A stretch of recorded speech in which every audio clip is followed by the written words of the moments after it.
Hey guys, this is another installment of my opening videos here on Rook 2D2. If you hadn't had a chance, please check out my introduction video.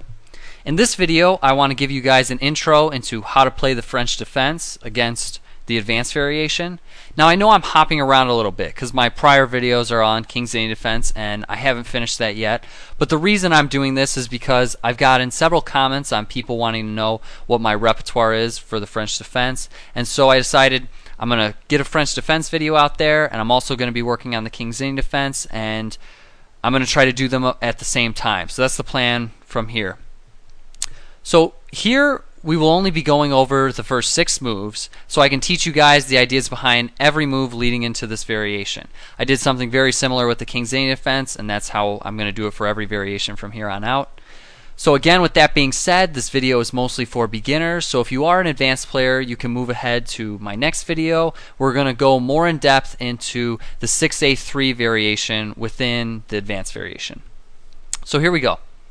So again, I'm going to do just as I did in the King's Indian defense videos. I'm going to look at every move, the consequences and threats, so you guys get an idea of how each move, what the idea behind each move is. So white plays E4. Puts a pawn in the center, controls d5, opens up his bishop and queen. Black plays e6, controlling d5, opening up bishop and queen. White now plays d4, putting another pawn in the center, controlling e5, opening up his light squared bishop or dark squared bishop. And now black plays d5, and this is the position of the French defense right here. Consequences of this move. If you look at Black's central pawns right now, they're both on light squares. That means by definition, his light squared bishop is going to be a bad bishop. And this is a key theme in the French defense, is the bad light squared bishop. So that's something always to be aware of. It's always good if you can trade this off. So make sure you're aware of that within this position. Other consequences of d5 is now we have a threat of taking on e4 because we're currently putting pressure on e4. So from here, white has to handle the threat of us taking on e4, and I'm just going to give you a brief overview of the different variations white plays here. White can play knight c3, defending e4, putting pressure on d5. That's the most difficult that's the most difficult variation for black to play against. White can play knight d2. Difference here is we're also defending e4. We're not putting any pressure on d5, but now it opens the option of us playing a c3 pawn push. White can also play e5, which is known as the advanced variation, which we're going to look at in this video.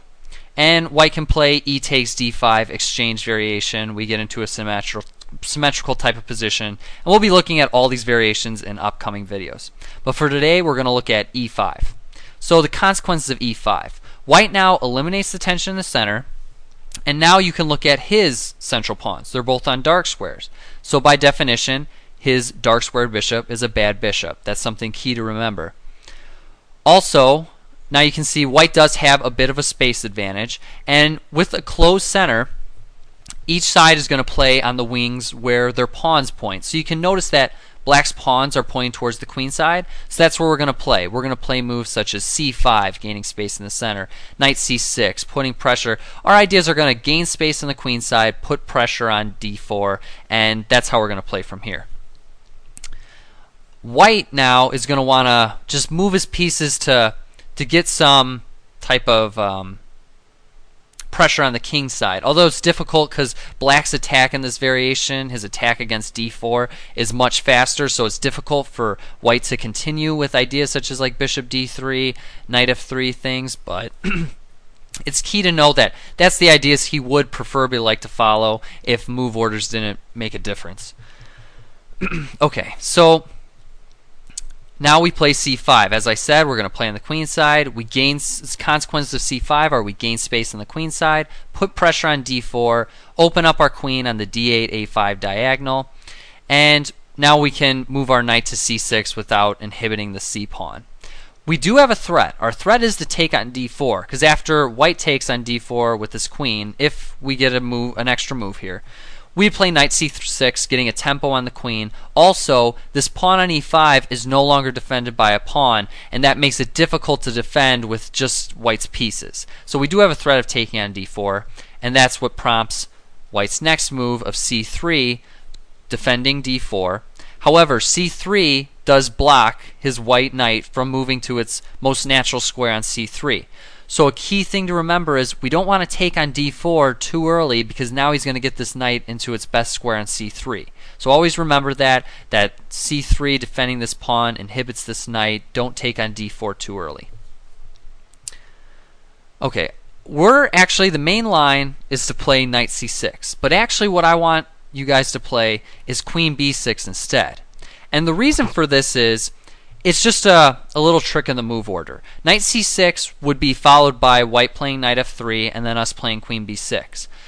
That opens the possibility of, after knight c6, white actually playing bishop e3, which isn't like an extremely good variation to play for white, but it's just something extra you have to learn. Playing queen b6 stops that whole variation by putting pressure on the d2 or b2 pawn. So it's just a move order trick that makes you guys learn less. And also, your opponent may be thinking that a common idea with this queen b6 move is to play bishop d7 and bishop b5, exchanging bishops early. If you want to look into that variation, you can. I've done some research. It is a good variation, but I prefer the main lines. But maybe your opponent's going to be worried that, oh, he's going to come up with this idea of playing the bishop to b5, and now he's going to trade off his bad bishop for my good bishop.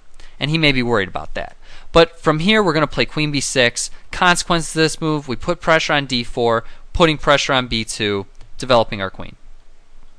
So now white plays knight f3, controlling d4, developing his knight. And now we play knight c6. This is the main line right here. We're putting pressure on d4, and we're developing our knight at the same time. So from here, white has several different moves. And the move that I'm going to cover first is the most popular move, and that's 6a3. But I want to at least introduce, because this is an introduction video, I want to introduce you guys to the other two variations, which I will be coming out with videos on, and that's going to be bishop d3, which is also known as the Milner-Berry gambit, and also bishop e2, which is just a main line. So let's start by looking at a3, since I'm going to cover that first. So a3, the idea behind a3 is white is trying to prepare a b4 push, and after a b4 push, he'll be able to open up the b2 square to move his bishop to help defend the d4 pawn. See, as you can see, our whole concept is to put pressure on the d4 pawn. He needs to find a way to protect. And so this is the main line. This is the best move to play to be able to defend d4. And against this variation, what we're going to play is actually knight h6. And we're going to look into this. I got lots of analysis. It may look a little strange, like bishop could take h6, but there's actually lots of tactics with taking on b2, which makes that nearly impossible in almost every variation. But the idea behind knight h6 is simply just moving to f5, putting more pressure on d4. So as you can see, these are all of our ideas right here. Okay, so now besides a3, now we'll look at bishop d3. And the idea behind bishop d3 is actually, there's a trap here. Most people know of this trap. It's just where black thinks he wins a free pawn by taking, knight takes, queen takes, and then a discovered check on the queen.